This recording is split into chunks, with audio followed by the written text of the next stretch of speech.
Hello everyone, welcome to the next class of polity lecture 7।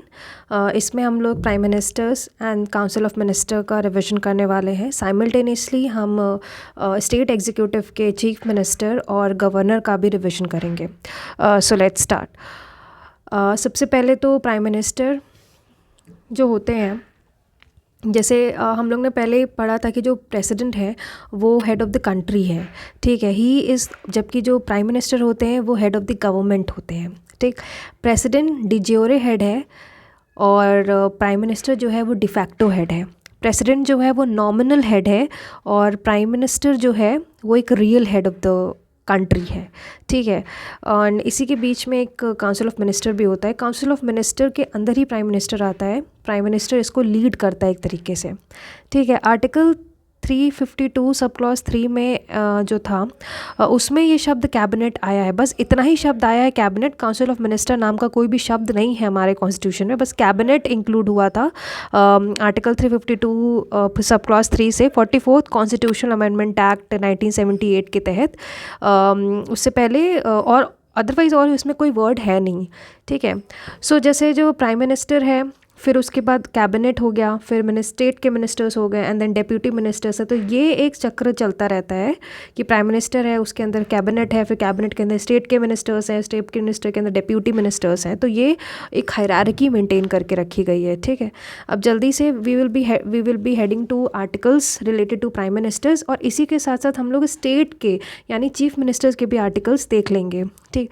जैसे article 74 जो है वो कहता है कि council of there shall be a council of minister to aid and advise the president, कि एक काउंसिल ऑफ मिनिस्टर होना चाहिए जो कि प्रेसिडेंट को एडवाइस करे किसी भी मैटर को लेकर, ठीक। अब जब एडवाइस की बात आती है तो जो क्या होता है कि एडवाइस की जब बात आती है तो 42nd कॉन्स्टिट्यूशन अमेंडमेंट एक्ट में ये कहा गया था कि जो भी एडवाइस है वो प्रेसिडेंट के लिए बाइंडिंग होएगी, ठीक है। मतलब जैसे फॉर एग्जाम्पल किसी भी मैटर पे कोई एडवाइस देनी, प्रेसिडेंट ने कोई एडवाइस ली काउंसिल ऑफ मिनिस्टर से, तो काउंसिल ऑफ मिनिस्टर ने जो भी बोल दिया वो प्रेसिडेंट को मानना ही पड़ेगा।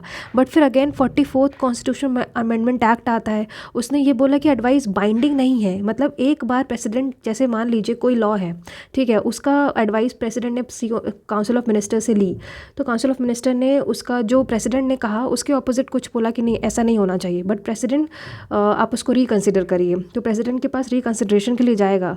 फिर वापस प्रेसिडेंट जो है काउंसिल ऑफ मिनिस्टर को फिर से भेजेगा कि आप फिर से एक बारी देख लीजिए कि कुछ हो सकता है क्या।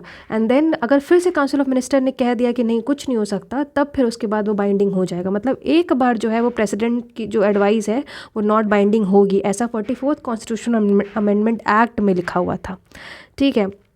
अब जैसे जो भी एडवाइस है, हम लोग किसी भी कोर्ट में, जैसे आम इंसान, जैसे मान लीजिए किसी भी मैटर को लेकर कोई एडवाइस दी गई, काउंसिल ऑफ मिनिस्टर ने प्रेसिडेंट को दी, तो ऐसा नहीं है कि हम जो आम जनता है वो कोर्ट में जाके चली जाएगी उनसे सवाल जवाब करने की ये कैसी एडवाइस हो गई। ये हम नहीं कर सकते हैं कि हम इंक्वायरी नहीं लगा सकते हैं कोर्ट में या सुप्रीम या हाई कोर्ट में, ठीक है। इसी में अब हम लोग एक ट्रिक देख लेते हैं कि अब साथ ही साथ हम लोग स्टेट का भी देख लेते हैं। सेम यही चीज़ होती है बिल्कुल स्टेट के केस में, बस इसमें अगर आप 74 में एक ट्रिक है कि 74 में अगर आप 89 जोड़ दें तो ये कुछ बनता है 163, ठीक है। तो 163 जो आर्टिकल है वो ये कहते हैं, 163 आर्टिकल स्टेट के लिए सेम सही चीज़ है कि मतलब स्टेट में भी काउंसिल ऑफ मिनिस्टर होगा जो कि गवर्नर को, बस प्रेसिडेंट की जगह यहाँ क्या हो जाएगा गवर्नर को, जो कि गवर्नर को एड एंड एडवाइस करेगा, ठीक। और हाँ, जैसे यहाँ पे क्या होता है कि हाँ इसमें एक क्लॉज था कि जो प्रेसिडेंट, इसमें जैसे यहाँ पे क्या था कि प्रेसिडेंट पे नॉट बाइंडिंग होती है एडवाइस, ठीक है। गवर्नर के केस में भी नॉट बाइंडिंग ही होती है एडवाइस, ठीक। तो आर्टिकल 163 सेम एज आर्टिकल 74 है। 74 में आप 89 जोड़ दीजिए, 163 बनेगा। और वो स्टेट के लिए सेम, जो 74 आर्टिकल में कहा गया है कि काउंसिल ऑफ मिनिस्टर होनी चाहिए जो कि प्रेसिडेंट को हेल्प या एडवाइस करेगा, और वही सेम चीज़ स्टेट में भी होनी चाहिए। स्टेट में भी काउंसिल ऑफ मिनिस्टर है जिसको सीएम हेड करता है एंड वो गवर्नर को किसी भी मैटर या डिसीजन पे एडवाइस करेगा, okay. Now next is article 75, ठीक है। वेरी बिग, ये सबसे बड़ा आर्टिकल है। इसमें सबसे पहला जो क्लॉज कहता है अपॉइंटमेंट के बारे में बात करता है। ठीक है, अब ये जो पीएम सॉरी इसमें जो पीएम और काउंसिल ऑफ मिनिस्टर के जो अपॉइंटमेंट का प्रोसीजर है, कुछ नहीं लिखा है कॉन्स्टिट्यूशन में, किसी प्रोसीजर के बारे में नहीं लिखा है। बस इतना है कि जो अपॉइंटमेंट है, पीएम का अपॉइंटमेंट प्रेसिडेंट करता है और काउंसिल ऑफ मिनिस्टर्स का जो अपॉइंटमेंट होता है वो भी प्रेसिडेंट करता है, but on the advice of PM. PM ने जिसको कहा कि इसको डिफेंस मंत्रालय दे दो तो उसको डिफेंस दिया जाएगा, इसको होम अफेयर्स दे दो तो इसे होम अफेयर्स दिया जाएगा। दैट इज़ कि अपॉइंटमेंट पीएम का प्रेसिडेंट करता है और काउंसिल ऑफ मिनिस्टर का जो अपॉइंटमेंट है वो प्रेसिडेंट करता है पीएम के एडवाइस में।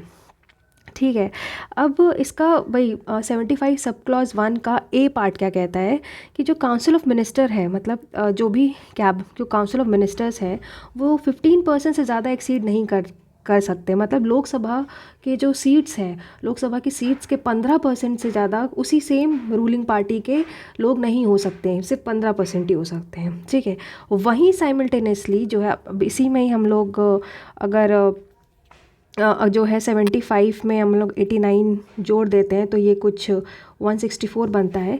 ये 164 आर्टिकल भी बात करता है अपॉइंटमेंट की, पर ये जो अपॉइंटमेंट बात करेगा वो ये बस इसमें करेगा कि जो सीएम है, ठीक है, जो सीएम है दैट इज सीएम सीएम को कौन अपॉइंट करेगा? गवर्नर अपॉइंट करेगा, किसके एडवाइस में? ठीक है, जो स्टेट की काउंसिल ऑफ मिनिस्टर को कौन अपॉइंट करेगा? गवर्नर करेगा on the advice of CM. सब कुछ बिल्कुल सेम रहता है, बस पीएम की जगह सीएम, प्रेसिडेंट की जगह गवर्नर और सीएम तो दोनों में सेम ही रहते हैं। ठीक है, तो अब इसमें जैसे काउंसिल ऑफ मिनिस्टर जो थी, यूनियन के केस में काउंसिल ऑफ मिनिस्टर 15% से ज़्यादा एक्सीड नहीं करी जाएगी। बट इसमें क्या था, स्टेट में कह रहा था कि इसमें मैक्सिमम तो 15% है, बट मिनिमम है कि 12% से ज़्यादा एक्सीड नहीं कर सकती लेजिस्लेटिव असेंबली में। जैसे हमारे यहाँ सिर्फ 6 राज्यों में लेजिस्लेटिव असेंबलीज़ हैं, तो सिर्फ उन 6 राज्यों को स्पेसिफिकली एक डिफरेंस है स्टेट और यूनियन इस पर्टिकुलर 164A(1)(a) में कि मिनिमम 12% लेजिस्लेटिव असेंबली में लोग जो होंगे उससे ज़्यादा एक्सीड नहीं कर सकता। ओके, उससे ठीक है, मिनिमम उससे कम नहीं जा सकता, मतलब 12% लेजिस्लेटिव असेंबली के जो मेंबर्स होते चाहिए वो रूलिंग पार्टी के होने चाहिए, इससे कम नहीं हो सकता। 1 का जो बी क्लॉज कहता है यूनियन के केस में कि कोई भी मेंबर अगर डिफेक्शन के ग्राउंड में उसको डिस्क्वालीफाई कर दिया जाता है, फॉर एग्जांपल बीजेपी की, जैसे मान लीजिए बीजेपी की रूलिंग गवर्नमेंट जो है वो बीजेपी की है, उससे किसी एक पर्सन जो कोई भी एक जो मिनिस्टर है उसने अपनी पार्टी बदल के दूसरे में चला गया, तो एक तरीके से उसने अपनी पार्टी को धोखा दिया, दूसरी कांग्रेस में चला गया, तो एक तरीके से उस पर्सन बीजेपी के उस कैंडिडेट ने धोखा दिया, तो वो एक डिफेक्शन का ग्राउंड हुआ। तो उस केस में वो डिस्क्वालीफाई कर दिया जाता है, और डिस्क्वालीफाई जब सिर्फ उसके अपनी पार्टी से ही नहीं डिस्क्वालीफाई किया जाएगा, उसको उस मिनिस्ट्री के पद से भी डिस्क्वालीफाई कर दिया जाएगा एज अ मिनिस्टर। ठीक है, सेम यही चीज़ बात करेगा 164(1)(b) क्लॉज में कि अगर कोई भी मेंबर किसी भी स्टेट का पाया गया डिफेक्शन के ग्राउंड्स में तो उसको भी डिस्क्वालीफाई कर दिया जाएगा, उसको भी उसकी मंत्रालय उससे छीन ली जाएगी। तो ये 1। ठीक, अब 75 का जो क्लॉज 2 है वो ये कहता है कि council of ministers are individually responsible to president. ठीक है, और यहीं जो 3rd क्लॉज कहता है कि council of ministers are collectively responsible to house of people. अब इसको कैसे समझते हैं? फॉर एग्जांपल, ये पीएम है, ये सब काउंसिल ऑफ मिनिस्टर्स हैं। ठीक है, अगर मैंने इस डोर को काट दिया, तो अगर मैंने इस डोर को काटा तो कुछ नहीं होगा, नथिंग। इसको काटा तो भी कुछ नहीं होगा, इसको काटा तो भी कुछ नहीं होगा। पर मान लीजिए मैंने इसी को ही काट दिया या मैंने इस डोर को ही काट दिया, जो प्रेसिडेंट से जुड़ी हुई डोर है पीएम की, तो क्या होगा, एक तरीके से पूरी तरह से लोकसभा डिसॉल्व हो जाएगी। ठीक है, इसका कहने का मतलब ये है कि अगर ये काउंसिल ऑफ मिनिस्टर रिज़ाइन होते या इनकी डेथ हो जाती है, इनको रिमूव कर दिया जाता, तो सिर्फ और सिर्फ एक वैकेंसी क्रिएट होती है। ठीक है, डिसॉल्व नहीं होती है पर्टिकुलर हाउस। बट अगर प्राइम मिनिस्टर रिज़ाइन कर जाता है या उनकी डेथ हो जाती या उनको रिमूव कर दिया जाता है, तब पूरी लोकसभा डिसॉल्व हो जाती है। ठीक, तो इसका सीधे से यही मतलब था कि प्राइम मिनिस्टर के सीट वेकेंट होने के बाद क्या होता है कि पूरी लोकसभा डिसॉल्व होगी। बट अगर काउंसिल ऑफ मिनिस्टर की रिज़ाइन या डेथ या रिमूव कर दिया गया, तब सिर्फ एक वैकेंसी, एक सिर्फ खाली जगह ही छूटती है जिसको कोई और भर सकता है। ठीक है, अब इसी में ही हम लोग देखते हैं कि जो स्टेट के एग्जीक्यूटिव की बात करें तो हम लोग 164(1)(a) तो डिस्कस कर चुके थे। सेम यही था, बस ये था मैक्सिमम 15% तो होनी चाहिए, 15% से ज़्यादा नहीं हो सकते, बट मिनिमम भी है इसमें कि 12% लेजिस्लेटिव असेंबली के केस में कि 12% जो होने चाहिए, मिनिमम 12% तो एटलीस्ट होने ही चाहिए लेजिस्लेटिव असेंबली में। ठीक, नेक्स्ट है कि इसमें भी 164(1)(b) भी बात किया था कि 75(1)(b) बात करता था कि डिफेक्शन के ग्राउंड में काउंसिल ऑफ मिनिस्टर, कोई भी काउंसिल ऑफ मिनिस्टर है उसको रिमूव कर दिया जाएगा, वो उसका मिनिस्ट्री का पद भी हटा लिया जाएगा। सेम स्टेट के केस में भी है कि अगर कोई भी मिनिस्टर डिफेक्शन में पाया गया तो उससे उसका पद भी छीन लिया जाएगा। अब जैसे कलेक्टर इंडिविजुअल रिस्पॉन्सिबल प्रेसिडेंट को था, तो वही 164 का सब क्लॉज 2 क्या कहेगा, वो गवर्नर के लिए इंडिविजुअल रिस्पॉन्सिबल होगा। फिर थर्ड में 75 का थर्ड कहता है कि collective responsible house of people है, तो जैसे हाउस ऑफ पीपल को हम लोग अपर वे में मतलब यूनियन में क्या बोलते हैं, लोकसभा बोलते हैं, बट स्टेट में क्या बोलते हैं, लेजिस्लेटिव असेंबली। तो house of people legislative assembly में वो कलेक्टिवली रिस्पॉन्सिबल होगा, सी काउंसिल ऑफ मिनिस्टर। ठीक, नेक्स्ट है 75 का सब क्लॉज 4 जो कि कहता है ओथ। ओथ सिंपल से है, प्राइम मिनिस्टर को या काउंसिल ऑफ मिनिस्टर को जो ओथ दिलाने वाला होता है वो प्रेसिडेंट होता है। ठीक, और यहाँ पे क्या होता है, ओथ कौन दिलाता है, काउंसिल ऑफ स्टेट की काउंसिल ऑफ मिनिस्टर को या को कौन दिलाता है, गवर्नर दिलाता है 164 ही। ठीक है, नेक्स्ट देखते हैं। अब 75 का सब क्लॉज 5 क्या कहता है, वो कहता है कि कोई भी आउटसाइड मेंबर का मतलब क्या होता है, आउटसाइड मेंबर का वो मतलब होता है कि ज़रूरी नहीं है कि हर मेंबर किसी भी काउंसिल ऑफ मिनिस्टर को, वो काउंसिल ऑफ मिनिस्टर है अगर, तो उसको ज़रूरी नहीं कि वो लोकसभा या राज्यसभा का किसी का मेंबर हो। वो उसको क्या करेगा, कोई भी किसी भी आउटसाइड मेंबर को, यानी ज़रूरी नहीं है कि वो लोकसभा या राज्यसभा का मेंबर हो, उसको जो प्राइम मिनिस्टर है वो एक तरीके से प्राइम मिनिस्टर भी अपॉइंट किया जा सकता है और काउंसिल ऑफ मिनिस्टर भी अपॉइंट किया जा सकता है, बट विद इन 6 मंथ के टेन्योर्स पे उसको अपनी मेंबरशिप किसी भी हाउस में पा लेनी है, तभी जाके उसकी जो भी वो PM या COM बना है वो बन सकता है। ठीक है, इन रिसेंट एग्जाम्पल में जैसे एस जयशंकर जी थे, ये जो थे वो किसी भी हाउस के मेंबर नहीं थे, बट स्टिल ये एक्सटर्नल अफेयर मिनिस्टर है हमारे।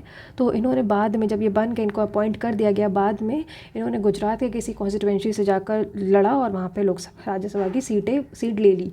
सो any outside members can be appointed PM और काउंसिल ऑफ मिनिस्टर, बट 6 महीने के अंदर उसे किसी भी कॉन्स्टिट्यूएंसी या किसी भी हाउस में अपनी मेंबरशिप ले लेनी है।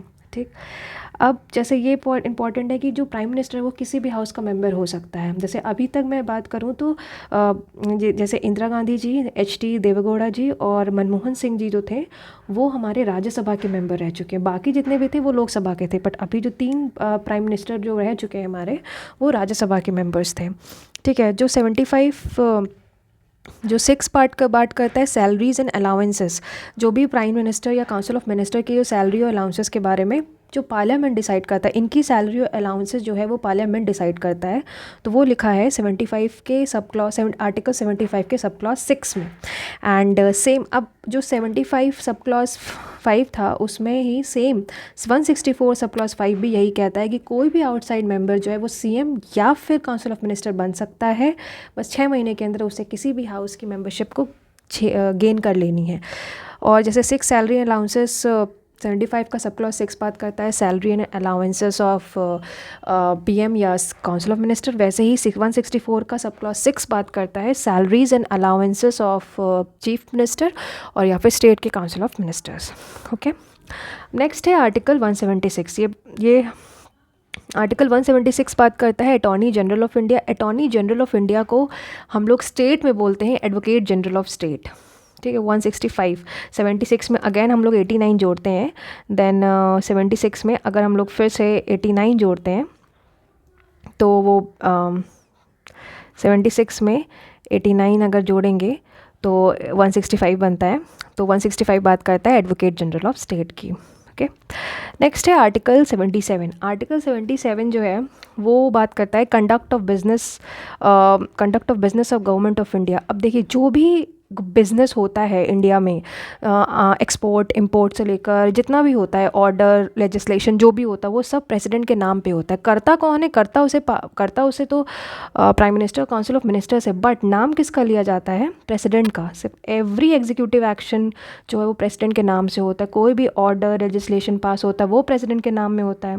प्रेसिडेंट के पास पूरी अथॉरिटी है कि वो कोई भी रूल बना सकता है, बस उसको एडवाइस लेनी पड़ेगी प्राइम मिनिस्टर या काउंसिल ऑफ मिनिस्टर्स की। सेम चीज़ यही 166 में। अब वही 77 में अगर मैं 89 फिर से जोड़ूँ 77 में 89 जोड़ूँ तो 166 बनता है। ठीक है, तो 166 क्या कहता है, 166 से स्टेट का सेम यही चीज़ बोलता है कि गवर्नर जितने भी एग्जीक्यूटिव स्टेट के कोई भी एग्जीक्यूटिव एक्शंस हो गए या आयात निर्यात हो गया, कुछ भी हो गया, तो वो गवर्नर के नाम पे होता है। प्रेसिडेंट की जगह आप गवर्नर लगा लीजिए, प्राइम मिनिस्टर की जगह चीफ मिनिस्टर लगा दीजिए, और काउंसिल ऑफ मिनिस्टर तो दोनों में होते ही हैं, यूनियन के अलग होते हैं और स्टेट के अलग होते हैं। ठीक है, आर्टिकल 78 बात करता है प्राइम मिनिस्टर की ड्यूटीज़ को। वहीं 167 अगेन हम 78 में 89 जोड़ेंगे तो ये कुछ 167 बनेगा, जो कि बात करता है सीएम की ड्यूटी पे कि चीफ मिनिस्टर की क्या ड्यूटीज़ हैं। ठीक, और अब ये देखिए कि जो प्राइम मिनिस्टर होता है, व्हाट ए प्राइम मिनिस्टर एक तरीके से लिंकेज का काम करता है प्रेसिडेंट और काउंसिल ऑफ मिनिस्टर के बीच की। एक जड़ बोलते हैं ना, एक लिंक, एक बॉन्ड है। ठीक, कि मतलब काउंसिल ऑफ मिनिस्टर जो है, अगर उसे कुछ चाहिए तो प्राइम मिनिस्टर से बोलेगा, अगर प्रेसिडेंट को कुछ मनवाना है तो वो प्राइम मिनिस्टर से बोलेगा कि एक बारी देख लो सही है कि नहीं है।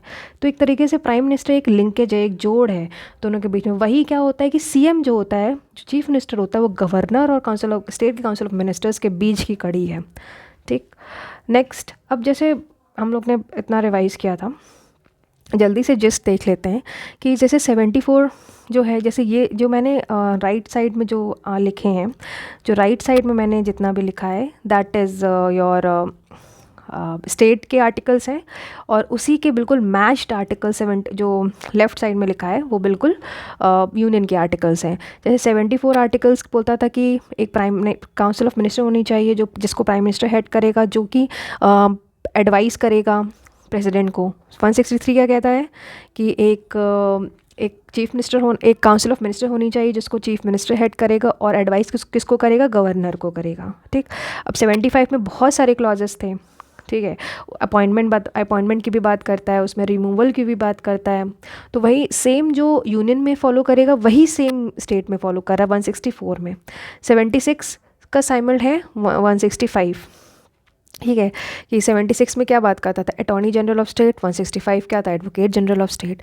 77 अगेन किस चीज़ की बात करता है, 77 बात करता है कि जो भी बिज़नेस कंडक्ट होता है वो इंडियन गवर्नमेंट का जो भी बिज़नेस कंडक्ट होता है वो प्रेसिडेंट के नाम पे होता है, एक्शन जो भी लिए जाते हैं।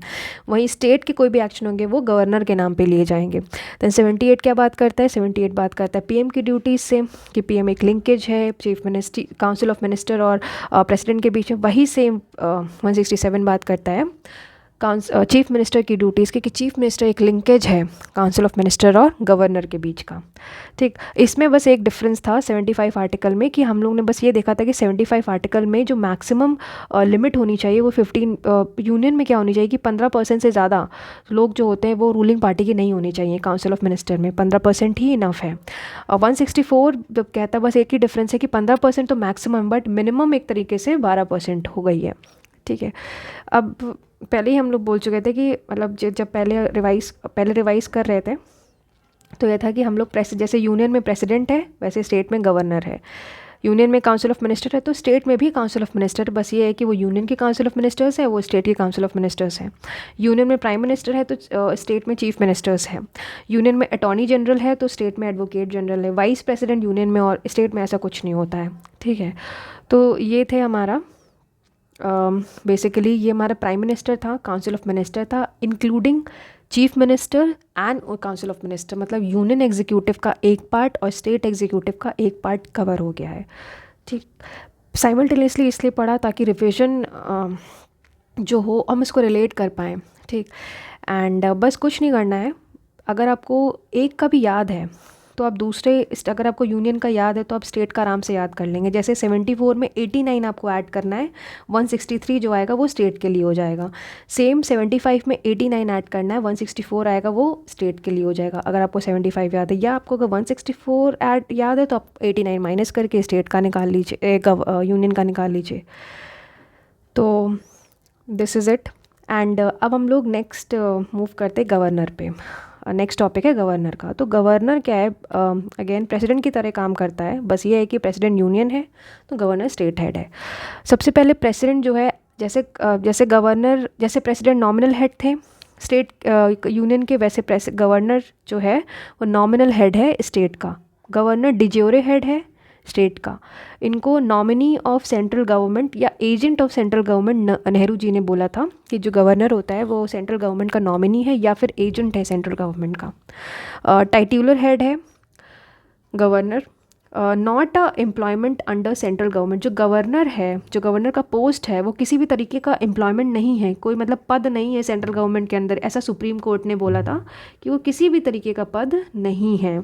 एंड देन जो भी गवर्नर है, जितने भी एमेलमेंट्स वगैरह, सैलरीज, अलाउंसेस वगैरह गवर्नर को मिलते हैं वो सब गवर्नर को एंटाइटल्ड है। मतलब और ये भी एक इम्पॉर्टेंट पॉइंट है कि जैसे मान लीजिए आनंदीबेन पटेल यूपी की आनंदीबेन पटेल जी हैं, वो एक जो गवर्नर है वो अपनी स्टेट का गवर्नर नहीं बन सकता और एक से ज़्यादा स्टेट्स भी हैंडल कर सकता है।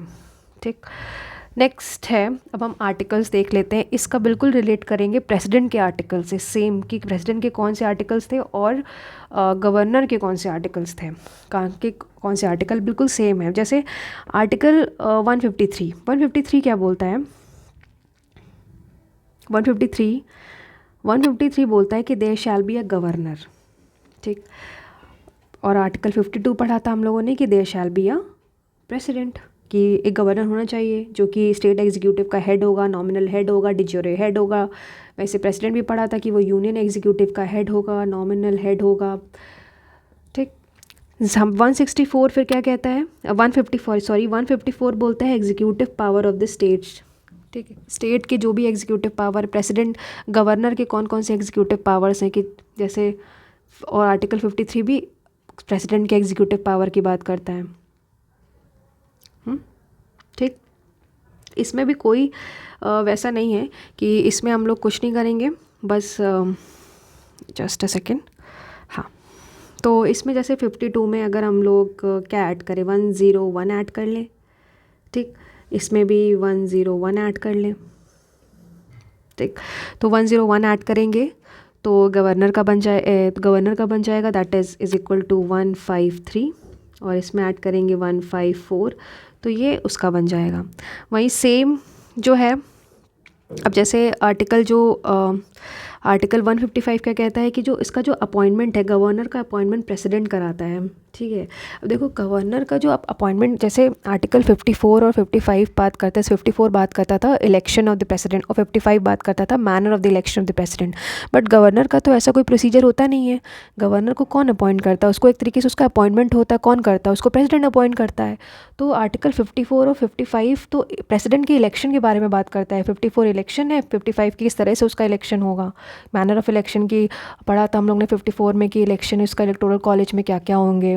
ठीक है, इलेक्टेड एमपीज़ एमएलएज होंगे, और मैनर ऑफ इलेक्शन कैसा होगा, single transferable voting system with proportional representation. ये प्रेसिडेंट के केस में था, बट इसमें तो ऐसा कोई प्रोसीजर है नहीं गवर्नर को अपॉइंट करने का। तो इसको अपॉइंट कौन करता है, उसमें अपॉइंट सीधे सीधे प्रेसिडेंट करता है।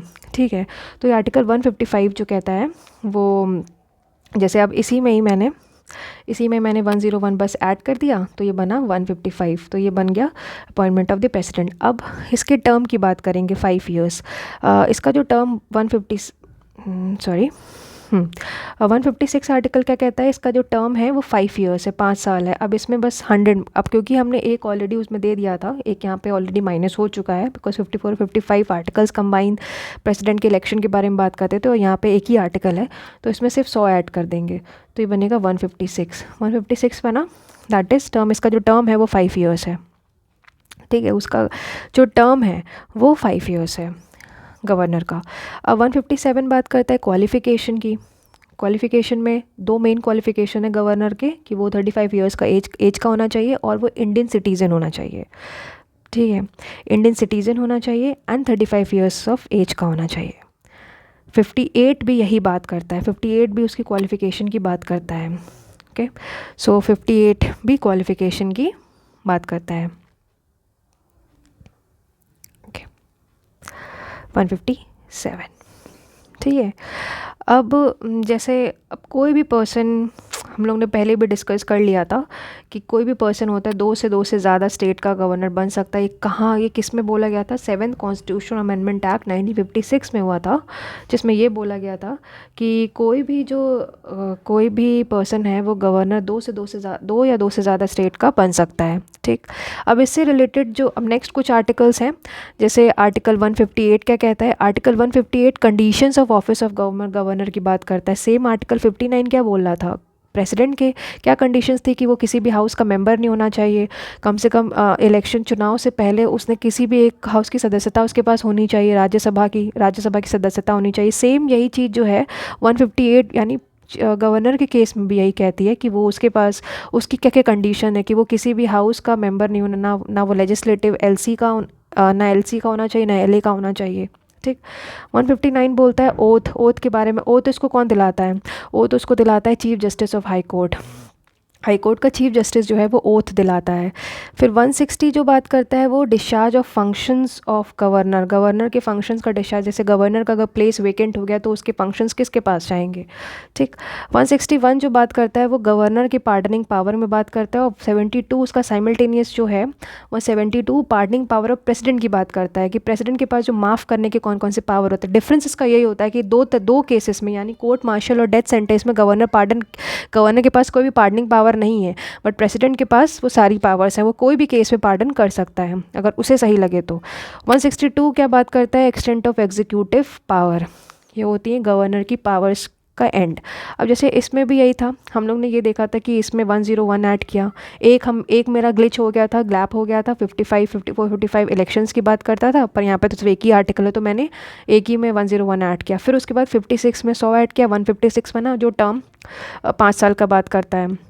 क्वालिफिकेशन अगेन एक कम हो गया, 57 चला गया, बीच से 58 आया, 99 ऐड किया, 157 बन गया। ठीक है, अब 59 में हम क्या है, 59 में अगेन 99 ऐड करेंगे तो ये बन जाएगा 158। 60 में मैंने अगेन 99 ऐड किया तो 159 बना। 72 को हम लोग ऐसे साइमल्टेनियस अच्छे से याद कर सकते हैं कि पार्डनिंग पावर गवर्नर की 161 है और इसकी कितनी है, इसमें भी अगर मैं 99 ऐड कर दूं देन इट वुड बी 161। तो ये आपकी pardoning power of the governor हो जाए, 161 pardoning power of the governor. तो ये था गवर्नर। तो हमने इस पर्टिकुलर क्लास में रिविजन क्लास में prime minister, chief minister, governor, council of minister, state के, यूनियन के सभी रिवाइज कर दिए इन, और प्रेसिडेंट के भी आर्टिकल्स रिवाइज कर लिए। So this was it for today. Thank you so much guys. मैं इसका PDF जो है वो अब मैं टेलीग्राम चैनल पे अपलोड कर दूँगी, तो आप उससे जाकर भी रिवाइज कर सकते हैं। And thank you guys for watching this video. I hope आप नेक्स्ट वीडियो में भी ट्यून रहेंगे। So thank you.